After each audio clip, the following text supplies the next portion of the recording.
Hey there, Amit here for Advice Media, and today we are going to do the detailed hands-on of the Gionee's latest flagship model, that's the Elife E7.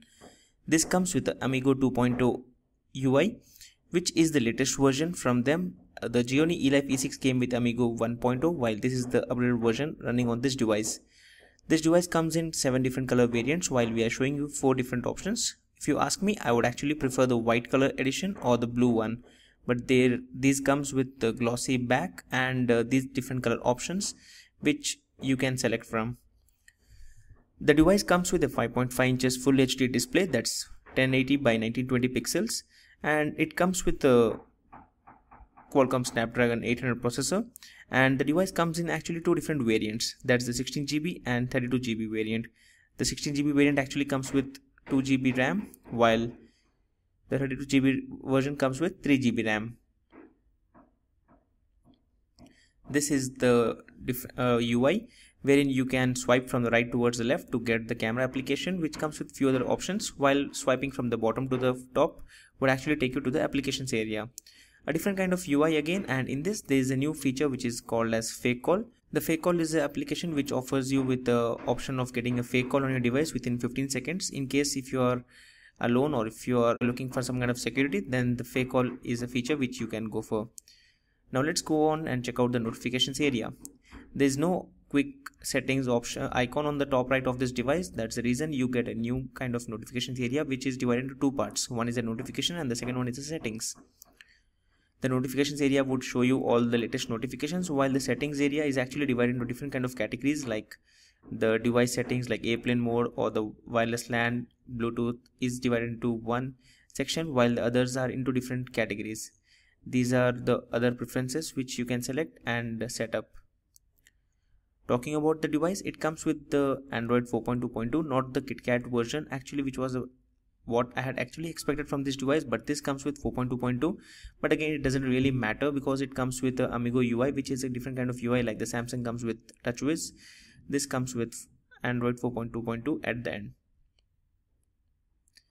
Talking about the other settings, the device comes with the normal default settings which you get on most of the Android smartphones, like this is the wireless and networks area, following which you have the personal settings mode wherein you have the sound, vibrate, display, suspend button. Let's look into the suspend button first. So this is a button wherein you can quickly do different tasks, like you can go to the home screen, you can lock the device, or else you can quickly change the wallpaper, search or desktop settings. You can go to the home screen, or else you can lock the device. So overall a quick option actually, but there is no reason for the actual usage of the suspend button. Again, this is a different feature which the company has actually offered you. You can disable that from the settings area. Apart from that, under the security, you get the regular setting options, security options which are generally available on all the other Android smartphones, like the screen lock, slide, the face unlock and other different default features.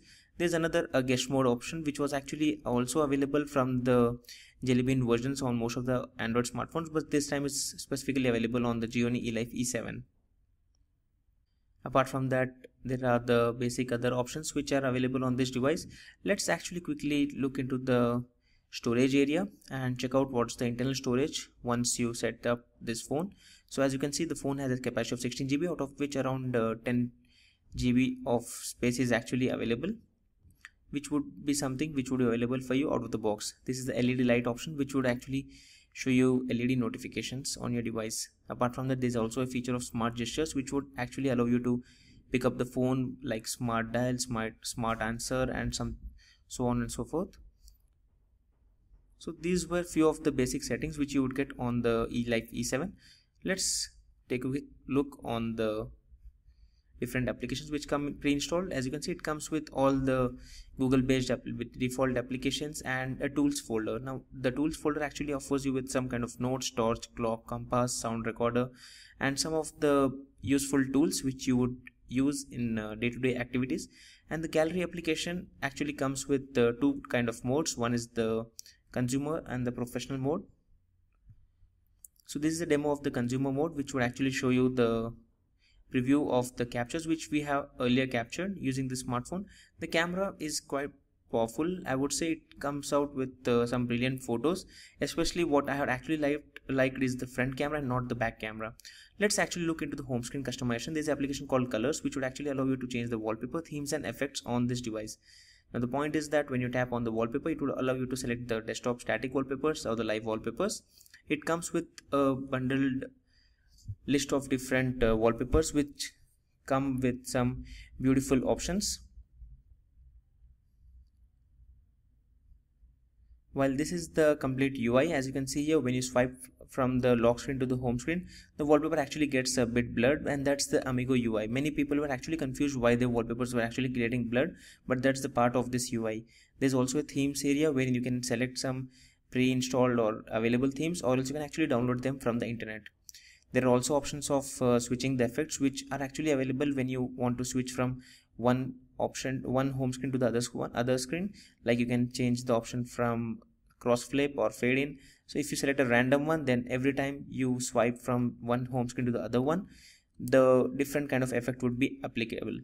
So let's look into the different application that's called as a phone accelerator, which is actually something which would kill or close all the applications running in the background. It says that you can just shake your device, which would be based on the gyroscope and would close up all the applications. You can also manually clean these applications by just selecting these options, and the applications would be closed, which means that the device would actually perform better. You can also clean the cache by closing up or deleting the cache data from your device. It's a kind of very recommended application for most of the users who do a lot of multitasking. There's another application called Power Manager, which will show you the total estimated battery and the using time. And you can also enable the power saving mode, and under settings you have different other options wherein you can also customize the power saving settings. Here is the music application, which comes with different icons which look or quite resemble the Microsoft Zune application, and this is the kind of interface which you get for the music application. Apart from that, there is nothing special in this application. Let's look into the other application, which is the NQ Mobile Security. This is the antivirus or security application which comes pre-installed onto this device, and I don't think this comes with a license on this device, but again, end of the day, you get this device application pre-installed. Let's look into the camera capture demo. Let's look into the camera application and try to capture a quick photo. So here we have just captured a photo using this 16 megapixel camera on this device. As you can see, when we are even zooming in into this picture, the output is pretty good and the camera performs pretty good, I would say. Let's look into the same capture by enabling the flash. The device comes with a single LED flash.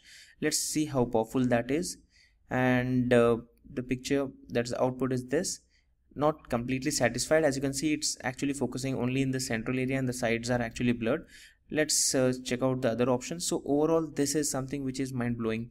The settings which you get here, you can this is something which you had earlier seen on the Lumia 1020, wherein you would get a big list of options for capturing photos. You can set up the white balance, you can set up the size of the pictures ranging from 5 megapixel to 16 megapixel. You can change the ISO, and the only difference between this and the 1520 was that in 1520 you would actually get a preview of these settings when you change right away on the screen itself, but that's not applicable here. You just actually can set this up easily.